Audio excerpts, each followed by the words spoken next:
cet exemple d'Abraham qui nous challenge, qui nous secoue aujourd'hui pour voir si réellement nous avons l'amour pour Dieu. Regardez par exemple l'amour que certains parents ont pour leurs enfants.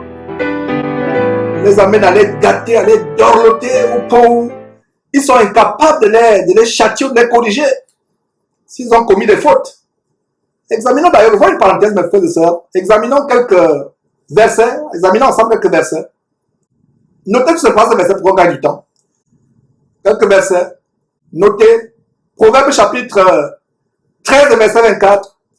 Il a dit, celui qui ménage sa verge est son fils, mais celui qui l'aime cherche à le corriger. Voilà le premier verset. Proverbe chapitre 13, verset 24. Alors il y a un amour démesuré que certains parents offrent à leurs enfants, un amour irrationnel au point où ils ne peuvent même pas les corriger. Et on voit le cas d'Élie qui avait deux enfants pervers. Élie, vous pouvez voir ça dans 1 Samuel, au début du chapitre, comment Élie, le sacrificateur devant l'Éternel que Samuel devait remplacer, comment il est frappé de mort. Pourquoi? Parce que ces deux fils pervers, qui eux aussi seront morts le même jour, au venir filer, faisaient des choses terribles. Non seulement il profanait les offrandes de Dieu, quand on venait offrir les sacrifices, il les profanait, mais il couchait aussi avec les femmes qui s'assemblaient devant la tente d'assignation. Au lieu de les châtier, Élie manifestait du laxisme. Il les traitait mollement. Oh mes enfants, pourquoi avez-vous fait cela? Non. Si Élie avait commencé à châtier ses enfants depuis l'enfance, il ne devait pas pris ce tournant plus tard. La Bible dit, élève l'enfant selon la voie qu'il doit suivre. Devenu grand, il ne s'en détourneront pas. Ces enfants ne s'en détourneront pas selon la voie du Seigneur dans laquelle on les élève. Et un des aspects de l'élever l'enfant selon la voie de l'Éternel, c'est de ne pas ménager la verge de la correction. La verge de la correction, c'est dommage que les gouvernements, comme si cela ne suffisait pas de pervertir nos enfants sexuellement, ils interdisent la correction dans les écoles. Mais frère, c'est moi, votre frère Georges, j'ai été copieusement corrigé à l'école. Qu'en est-il de mon père, qui n'est vu plus aujourd'hui? Et je rends grâce à Dieu de ce qu'une partie de la discipline que j'ai aujourd'hui en Christ Jésus, je la dois à mon père. Si vous n'avez jamais été discipliné par un père, il vous sera difficile de connaître la discipline vis-à-vis de Dieu. Et c'est un témoignage d'ailleurs que je reçois. Il y a des frères qui disent, mais frères ou sœurs qui disent, genre, ce que tu dis là est vrai. Quelqu'un qui n'a pas connu la discipline d'un père aura du mal à connaître la discipline vis-à-vis de Dieu, sauf si Dieu vous fait une grâce spéciale. Alors, Proverbe chapitre 13, verset 24, le premier verset dit, celui qui ménage sa verge est son fils. Donc, ces parents qui dorment leurs enfants excessivement, les pouponnent, les gâtent. La Bible dit quoi? Tu hais, tu n'aimes pas. Celui qui ménage sa verge, la verge fait mal. Il y a des fois, il y a des traces. Quand mon père me flagellait, mes frères et sœurs, c'était pas agréable. Il y avait des séquelles, c'était dur. La verge, la correction. Mais celui qui l'aime cherche à le corriger. Et bien de fois, après que mon père me corrigeait, je reconnaissais en cela de l'amour. Et je l'aimais. Dieu m'est témoin à quel point j'aimais mon père.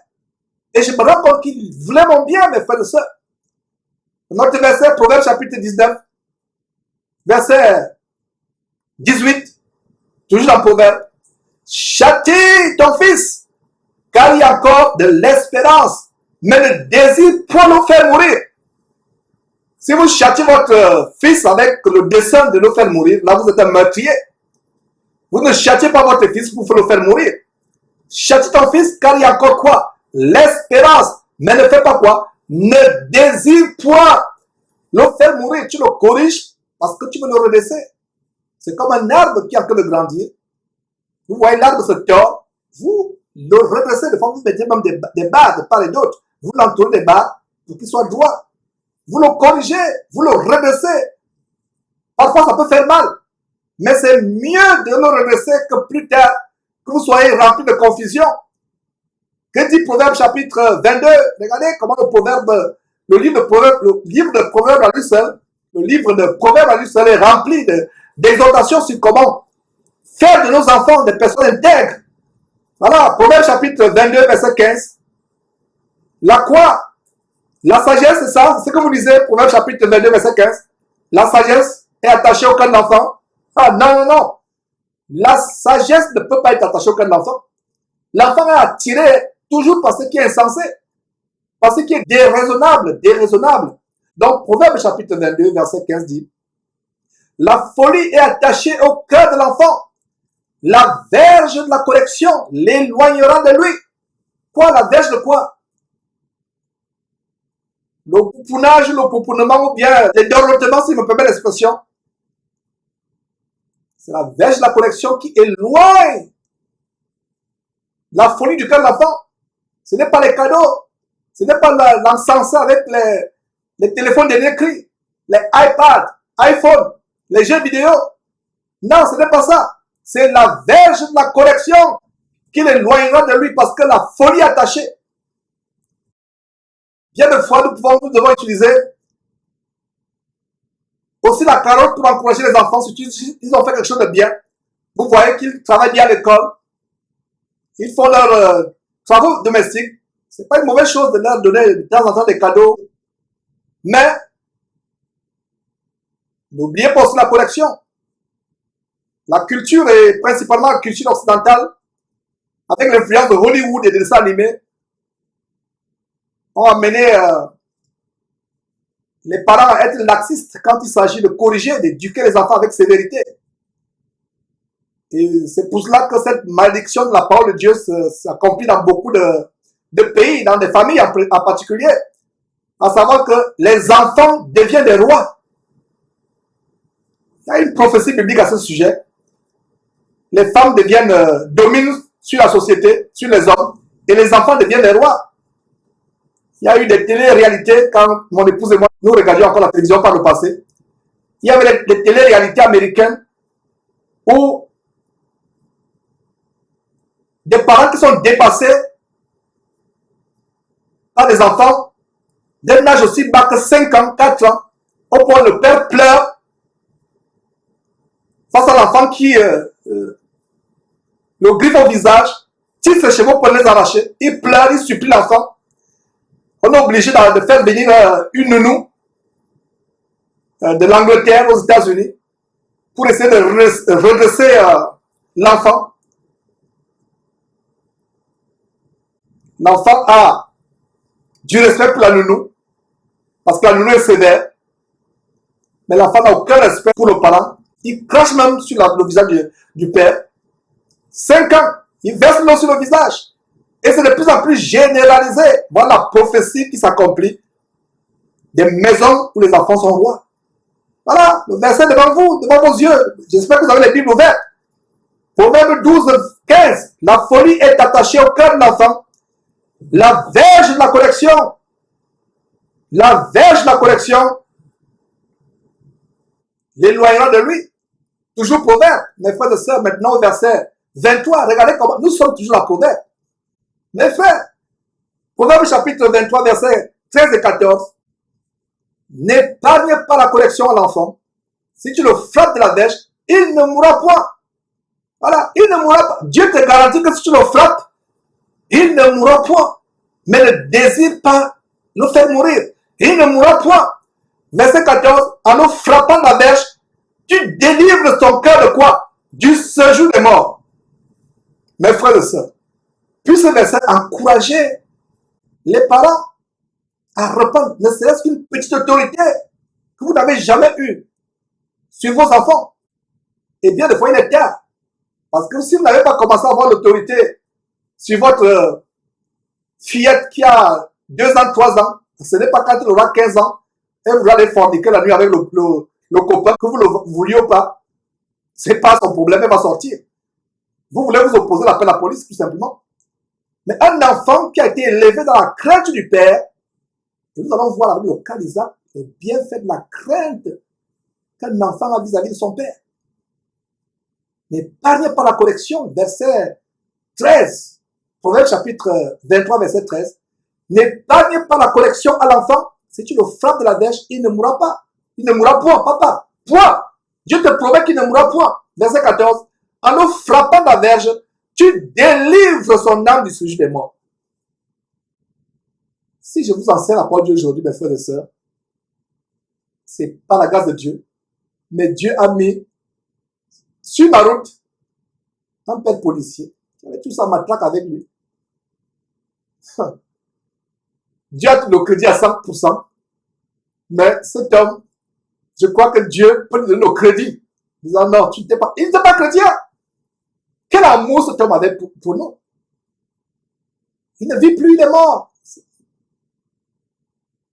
Et la bénédiction, c'est que la discipline que mon père m'a donnée, lui qui n'était pas chrétien, Dieu a touché son cœur pour qu'il se convertisse. Et d'ailleurs, il m'a combattu pendant des années. Il me disait que nous sommes nés catholiques, tu nous as amené une secte dans la famille. Mais plus tard, il s'est converti. Il a même manifesté le parole en langue. Et les dernières paroles de sa vie, sur le lit d'hôpital, c'est Seigneur Jésus, je t'aime. Et quand il a prononcé ces paroles, il s'est endormi, c'est-à-dire qu'il est mort. Ce papa a eu le bénéfice de la dureté, de la sévérité qu'il a manifesté. En le frappant, verset 14, tu délivres son âme du séjour de la mort. Beaucoup d'enfants se retrouveront en enfer à cause du laxisme des parents. Beaucoup d'enfants, le séjour de mort ici, c'est un aspect, c'est une image de l'enfer. C'est une image de l'enfer. Tu délivres son âme du séjour des morts. Proverbe chapitre 29, toujours un proverbe. Comptez-vous les versets qu'on voit depuis dans le proverbe. Tous les chapitres. Chapitre 13, chapitre 19, chapitre 23, maintenant chapitre 29. Verset 15. La verge de la correction donne la sagesse, mais l'enfant livré à lui-même fait honte à sa mère. Surtout la mère. Elle est pas cassée. Regardez le verset 15, Proverbe chapitre 29, verset 15. La verge de la correction donne la sagesse. Non, la verge et la correction. Donc, la verge et la correction. Qu'est-ce que je comprends par ces deux mots? Il faut que la verge que vous appliquez sur l'enfant soit attachée au désir de le corriger. Ce n'est pas que vous allez vous sortir, vous allez vous enivrer. Si vous êtes au Gabon, vous allez boire le kai-kai, le moussoungou. Si vous êtes au Cameroun, c'est le dom-tom. Si vous êtes en Europe, c'est la vodka. Vous allez la boire, le whisky. Maintenant, vous venez tout bourré, comme on dit au Gabon toujours. Et je ne sais pas si les Français disent bourré, mais quand un Gabonais dit bourré, même le mot ivrogne est petit. Donc, rempli d'ivrognerie, vous venez à la maison, vous commencez à taper les enfants. Là, ce n'est plus la verge et la correction. Ça devient la verge, et je ne sais même pas quel mot utiliser. Ça devient la verge et l'abomination, ce n'est pas la correction. La verge doit être accompagnée par le désir de redresser l'enfant, de lui montrer que ce qu'il fait n'est pas bon. Et que s'il n'est pas corrigé, il peut être un danger plus tard pour la société. Lui-même peut se retrouver en prison éternellement. Par exemple, s'il est un menteur ou un voleur, ou un homme violent, vous le corrigez pour qu'il soit non seulement un bon citoyen, mais qu'il soit plus tard un disciple du Seigneur Jésus-Christ, un bon père de famille ou une bonne mère de famille. Donc la verge est associée à la correction. Donc verset 29, pas verset 19, plutôt le chapitre 29, verset 15. La verge et la correction donnent la sagesse. Donne la sagesse. Il ne s'agit pas de la prière pour l'enfant dans la sagesse. C'est vrai que Dieu, par gré tes prières, prier pour l'enfance, je n'ai pas dit que c'est mauvais, ne me comprenez pas mal, mais la sagesse pour l'enfant vient de quoi? La verge et la correction. Mais un enfant qui est livré à lui-même, il fait tout ce qu'il veut. Il peut jouer les jeux vidéo du matin jusqu'au soir. Ce n'est pas votre problème. Vous essayez de blancher, il commence à crier, il commence à devenir hystérique et vous le laissez par peur d'embêter les voisins ou je ne sais pas quoi. Ou alors, il y a des parents qui ont peur de leurs enfants. Vous avez peur tout simplement, comme l'histoire que je vous ai racontée tantôt de la télé-réalité. L'enfant laissé à lui-même fait honte plus tard. On a eu des cas, on va dans un supermarché. L'enfant fait honte, un enfant qui est dans un chariot pendant que sa mère fait les courses. Elle est prise d'une hystérie démoniaque, commence à balancer tout par terre, tape même la mère. Et l'enfant n'a pas plus de 5 ans. On a expérimenté ça au supermarché.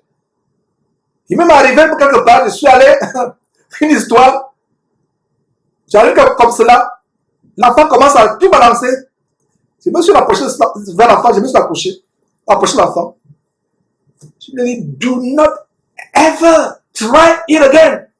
Enfin, c'était en anglais, je lui ai dit, n'essaie plus jamais un jour de faire ce que vient de te voir faire. L'enfant s'est calmé. La mère me regarde, la mère pensait que j'avais un pouvoir magique. C'est pas. L'enfant sait. Si vous vous amusez avec lui, l'enfant sait. Et ils sont tellement manipulateurs. Manipulateurs, il sait. Il te surveille. Il sait, non, là, le papa est tellement laxiste. Je peux faire tout ce que je veux. Mes frères et sœurs, faisons attention. Cette maman pensait que j'avais un pouvoir surnaturel. Oh, thank you, I'm sorry, je suis désolé, vraiment, merci, merci. How did you do that? Comment tu as fait ça? Comment ça s'est passé? Non! L'enfant, c'est un enfant. L'enfant a vu l'autorité. Il a vu l'autorité. Et bien de fois, il y a un démon qui peut se manifester à l'enfant. Et le démon dans l'enfant ressent l'autorité que tu as. Je ne dis pas maintenant que tous les enfants ne me comprenaient pas mal.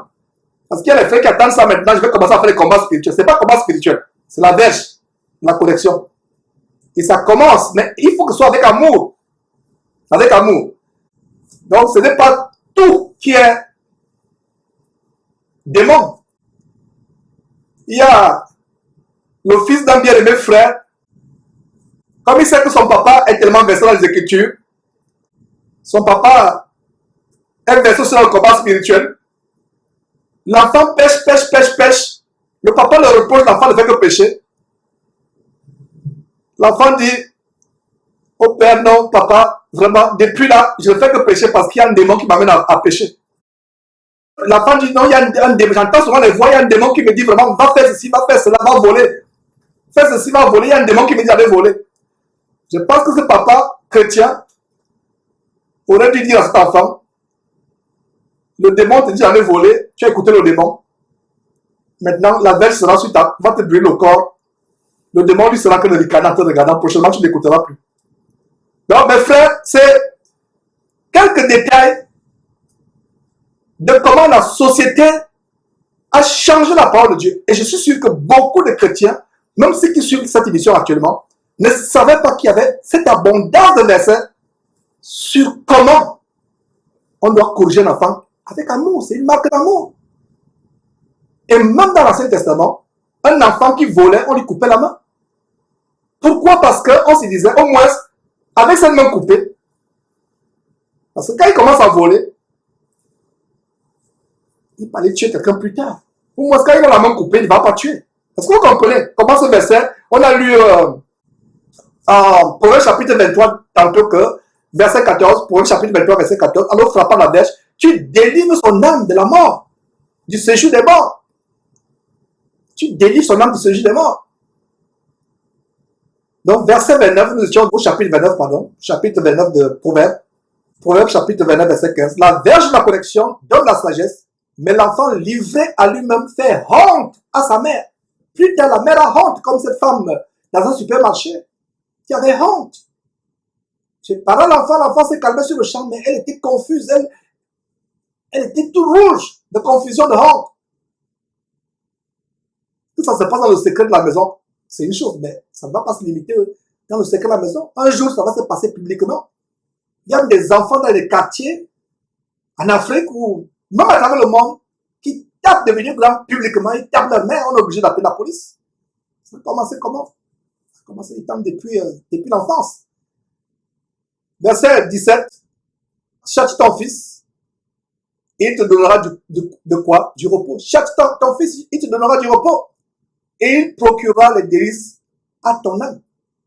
Donc, je vous rappelle le cas d'Élie, dont les deux enfants, Ophni et Phiné, avaient pris une direction terrible. Sur le plan de la débauche sexuelle avancée. Les femmes qui viennent s'assembler devant la tente d'assignation, c'est avec ces femmes c'est avec ces femmes-là qui couchent, qui font des abominations sexuelles. Non seulement c'était des débauchés sexuels, ils profanaient les offrandes de Dieu en volant. Et c'est très grave. Et quelle était la punition? Frapper de mort.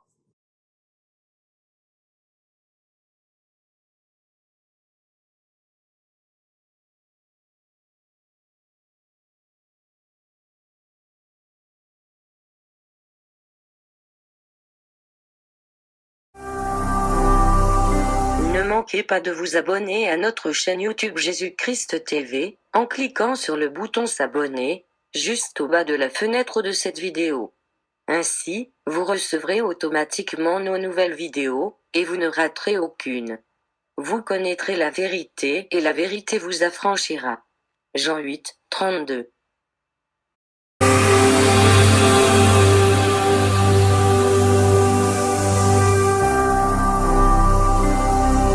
Jésus-Christ TV, vous connaîtrez la vérité et la vérité vous affranchira.